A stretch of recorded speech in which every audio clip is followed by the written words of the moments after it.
everybody. Today you find me behind the wheel of a car I've been desperate to drive for so very long. The Maserati GranTurismo MC Stradale Centennial Edition. However, for this car to justify its place in the world, it really does need to be far more than the sum of its parts.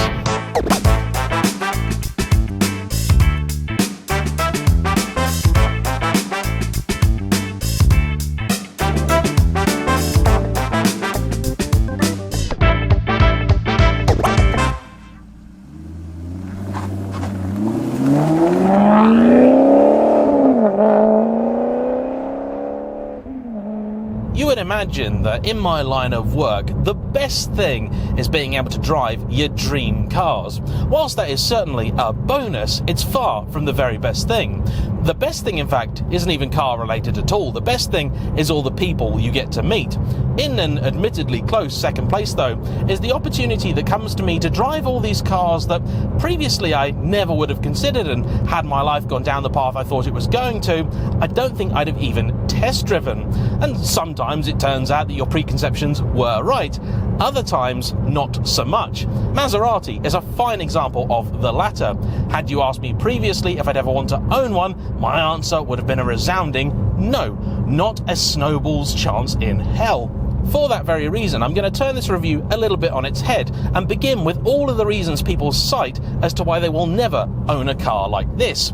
You can take your pick of things like the robotised manual gearbox that will chew through clutches and suffer potentially catastrophic failure, that infamous Italian build quality, and incredible thirst. Here in the UK, a very substandard dealer network, and that ever-nagging thought that maybe you should have bought something from Maserati's neighbours on the other side of Modena. One of those fears turned out to be totally justified, because during a routine service for this car, Chris decided to have the gearbox oil changed, and the garage he took it to makes sure to drain it fully and completely to ensure nothing untoward has happened. Unfortunately, something untoward had, and a component of the gearbox had found itself somewhere it did not belong. By some minor miracle, a relatively large piece of metal had passed from one side of the transmission to the other without annihilating everything in its path. Good news, because that meant that the gearbox didn't have to be replaced. That would have been very expensive. However, Chris decided, as the whole thing was apart already, it would be a good time to change the clutch in spite of it only being half worn, and the amount of labour required to properly investigate the issue meant that the £2,000 service turned into a £7,000 service. But if you haven't already turned off the television or thrown down your mobile phone in disgust, time now to rejoice, because aside from that, there is an awful lot to like about the Maserati GranTurismo MC Stradale.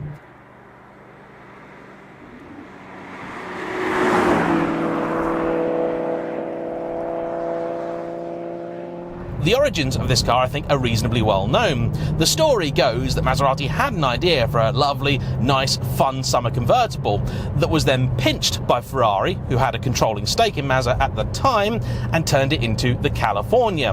This left Maserati in a bit of a pinch because they promised their customers something. So they went to lunch, had a lot of cigarettes and wine, and came up with this, the GranTurismo.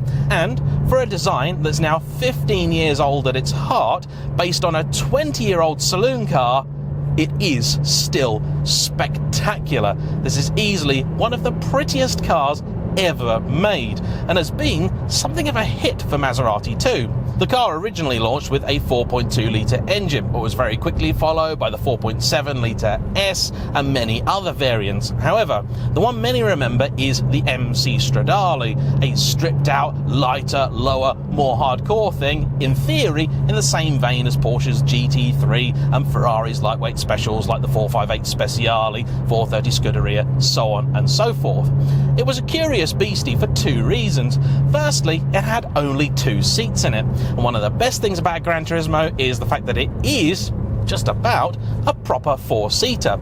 If you want a GT car that can genuinely take 4 adults from A to B without any of them being a contortionist, the GranTurismo has always been an excellent choice.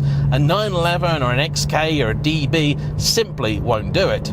The only other car really that can is the Bentley Continental, and it's always been a very different flavour of car. The other issue faced by the MC Stradale is the fact that because this is using the Quattroporte as a base, it's not especially light. Even with the traditionally Italian combination of carbon fibre and clichés, there's still a pretty portly thing. The original car weighed in, real world, at 1,850 kilos. That's a lot. It also came exclusively with the robotised manual MC shift gearbox, an extremely close relative of Ferrari's F1 system, and despite stunning looks and a glorious soundtrack, it never really seemed to find favour with many customers. Rumour has it that the MC Stradale only ever sold in the hundreds, a number which would make something like a Ferrari 458 Speziale seem relatively commonplace. A couple of years later, and the MC Stradale underwent a bit of a facelift. Power went up to 460 horsepower, and the back seats reappeared. However, thanks to even more carbon fibre and clichés, the weight remained exactly the same as it was. I have a website that I use which independently weighs and tests different cars, and the first two generations of MC Stradale weigh to the kilo the same. This particular car is a Centennial Edition. These were released in 2014 to celebrate Maserati's 100 years in business. This is a plaques and stripes type of special, so mechanically there are no alterations. Therefore, stuff like the carbon ceramic brakes on this car are standard fare. The gearbox used in these cars is also something rather special. Yes, it's the robotised manual system, but here it adopts the hardware and software from the Ferrari 430 Scuderia, meaning that when used properly, it really can shift. These cars also ditched the Skyhook adaptive damper system, of which I'm not a fan, and in place used Bilstein single-rate dampers like my Quattroporte Sport GTS. If you read any magazine that had one of these cars when new, they would tell you the least helpful of things, that this car, weighing 400 kilos more than a 911 GT3, wasn't as fast or engaging when on the limit. But I don't really care about that. What I want to know is, here and now, with no 911s in sight, what does it actually feel like? Can it put a smile on your face? Time to engage race mode, which loosens off the traction control, opens up the valve in the exhaust, and see what she's got.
Ladies and gentlemen, I'm in love.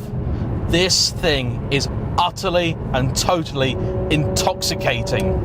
My Quattroporte Sport GTS did a very good impression of being a properly sporty car, but when it actually came down to it, when the moment arrived and you asked it for everything, you realised it didn't quite have the goods to back up the looks and the soundtrack. Nothing of the sort here. This is single-handedly one of the most engaging, entertaining cars I think I have ever driven. Is it flawed? Yeah, for sure. Ultimate firepower is limited, but believe me, on any kind of back road, this is more than adequate. 460 horsepower doesn't sound like a lot anymore, and that's a real shame, because when it comes down to it, it's still plenty. The torque figure, as you might expect, is not amazing. 370, 380 pound-foot, something like that, because it is a naturally aspirated lump. But all that means is that it's an absolute joy to rev out. And the truth is, you don't really need much more beyond about 5 grand. This will go to 7.5. The Quattroporte went to 7.2. I believe the gearbox there was the limiting factor. This, having the robotized manual in, can spin just that little bit more. The gearbox also really works.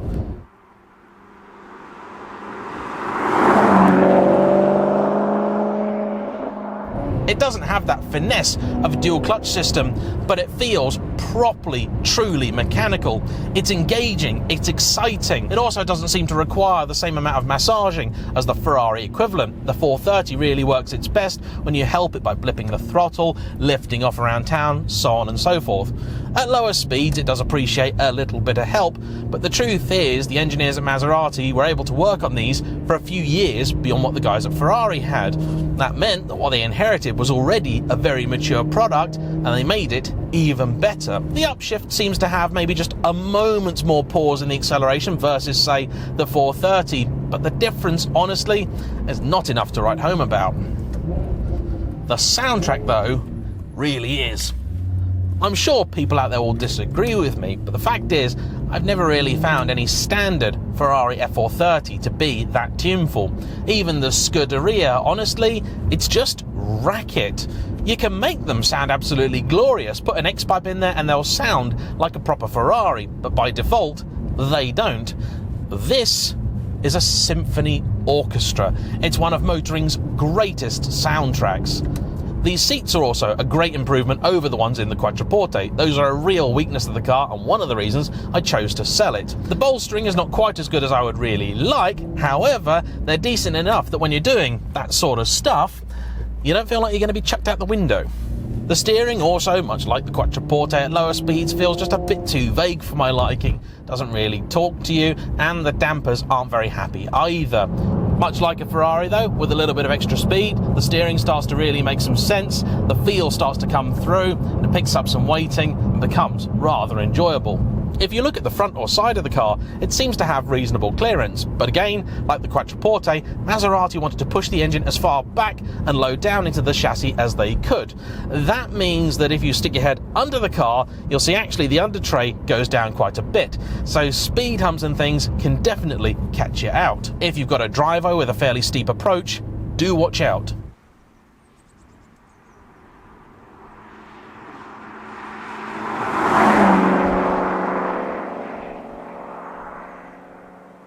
The interior of these has always been a source of much criticism. It was only in the very last days of the model they actually did anything to really update the infotainment, and the fact is when these were launched in 2007, they already felt fairly out of date. The best thing you can do to modernise one of these is to take it to Sports Italia, and they can retrofit an Android Auto and Apple CarPlay compatible system to give you modern touchscreen functionality. The overall impression from this interior though is still one of something really rather special. Everything you touch tends to be leather or carbon fibre or something else really nice. Whilst it's certainly a familiar interior to any Quattroporte owner, there are enough touches in here to make it still stand out. The lower driving position, the added carbon fibre slivers, the contrast stitching, all things that do make this car feel just a cut above, which it needed to be as it was quite a bit more expensive. If you're looking at buying one of these, the main place I would send you is over to Richard Grace Cars, who coincidentally supplied this. I should also give some mention to Jim White at White's Details, who's looked after this car for the owner Chris. He has a YouTube channel himself, and if you're into your car cleaning videos, there is a fairly long episode talking about all the stuff he's done to make this look decent, and I have to say, he's done a very good job. The Grigio Granito colour suits it fairly well, although my personal preference will be for one of the louder shades. They did a gorgeous tri-coat colour called Rosso Magma, and it's spectacular.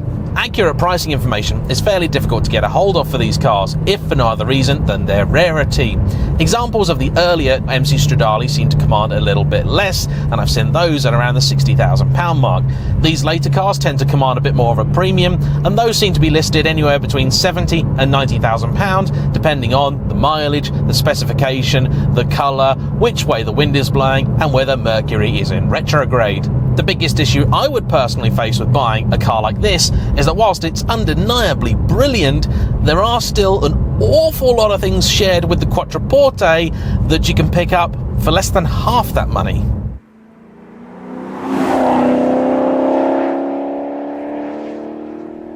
Time now, I think, for a little bit more of that Maserati magic.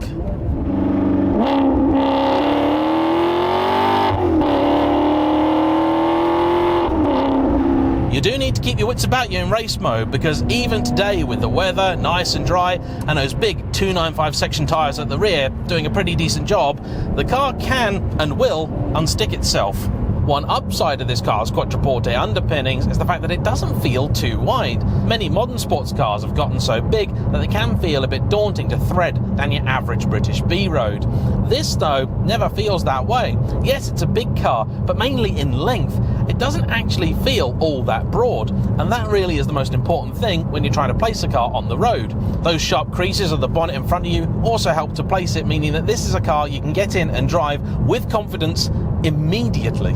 It's when I drive stuff like this that I have to stop, pause, take a moment and think about what the motoring press have said over the last few years, because yes, if you care about every last second on track, a GT3 is going to wipe the floor with this, but I simply fail to imagine the person that's going to be so unimpressed with this car's turn of pace that they wouldn't want to bother. And if they are, well, just listen to it.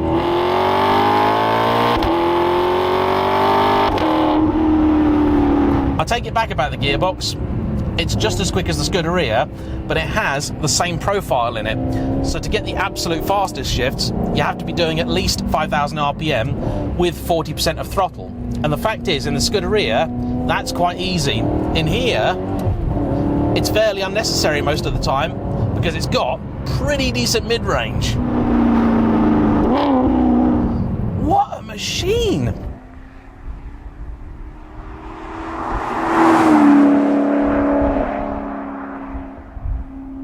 Grip is certainly the issue. You can feel that the car does struggle with the weight that it is carrying. Both the front and rear end are a little bit lively, but it's also playful and trustworthy enough that you do have some confidence to explore just what it's like. Road conditions today, it's about 8 or 9 degrees, so it's on the chilly side, but it's also pretty dry. This is magic, pure and simple magic. The sport mode in this car does wind up feeling just a little bit redundant. It is, as you might imagine, a halfway house between normal and race. This being a Maserati, there are of course some quirks. For example, if you've got about that much steering lock, you cannot get the indicator stalk to stay where it is. It will just simply flick back to its neutral position. I also have absolutely no idea how to get it out of sport or race. I can switch it between the two, but I can't see a button anywhere to turn it off. Maybe it's the auto button down there. That's, I think, it. Sport mode, I believe, can then change gears on its own still, but race is exclusively manual shifting only. And to be fair, in that mode, I don't know why you'd want anything else. The shift paddles are nice and big, exactly the same as in my Quattroporte GTS, and I've got to say, they do the job pretty nicely. You've also got this spectacular cabin that, yes, it is filled with some old switchgear, including this little bit down here that's off of a Peugeot, but you do feel like you're in something that has been crafted by people who generally care. Luigi, who does the gearboxes, wasn't really paying that much attention the day this went down the production line. Neither was his brother Mario, because when Chris got this car, he realised that the backs of the wheels had been painted correctly on one side of the car and not on the other. No idea what was going on there.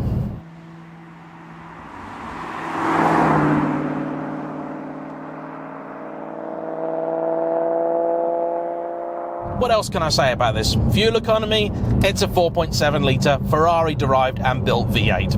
What do you expect? You're having fun, it's going to be poor. But it has a decent sized fuel tank, over 90 litres like the Quattroporte, and on a run you will achieve mid-20s mpg. Combine that with the big tank and it does mean that this car actually can cross continents fairly well.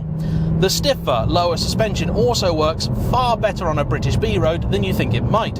In fact, if you were to criticise this car's handling, you could say that it just feels a little bit woolly when you really start to give it some. Truth is though, I think ultimate grip would be so limited that if you stiffened it up, you wouldn't really be achieving that much. And then you've got to ask yourself really the only important question. Let's not beat about the bush here. If this car was exactly how it now is, yet was wearing a prancing horse rather than a trident, it'd easily command double what it does. These have held their money very well. They were over £100,000 new, and that's another one of the reasons that they struggle, because an M3 on track was pretty much just as quick, a 911 was a lot quicker and still cheaper, and a Ferrari, while more money, was a lot more desirable. But right here and now, I don't care about any of that. And in this world where we're constantly moaning about million-way adjustment for every single aspect of the car, exhausts that sound like a weak fart at 100 paces, and an abundance of technical wizardry, I think the Maserati has passed straight through that sort of awkward middle age that cars have and gone directly to become a real, proper, modern classic.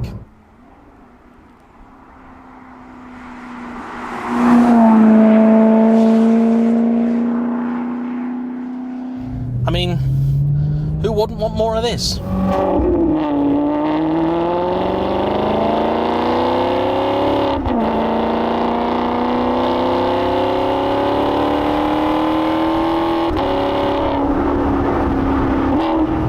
I don't want to give this back, but unfortunately, I may have to. If you're interested in buying one of these cars, Richard Grace is the man to speak to. There's other buyer's guides online. I'm going to be making one soon on the Quattroporte and the GranTurismo, but watch some of my Quattroporte videos and most of the issues they suffer are applicable here as well. I am never ever going to say that owning one of these is going to be cheap. In fact, I'd more or less wager that at some point it is going to cost you an awful lot of money. But as with many of the real Italian greats, once you get it back, it'll take about half an hour and everything will be forgiven. This is worth the wait. Please like, comment down below, subscribe if you haven't already. Thanks to you for watching. A huge thank you to Chris for bringing his car out. We'll see you for the next one. Bye-bye.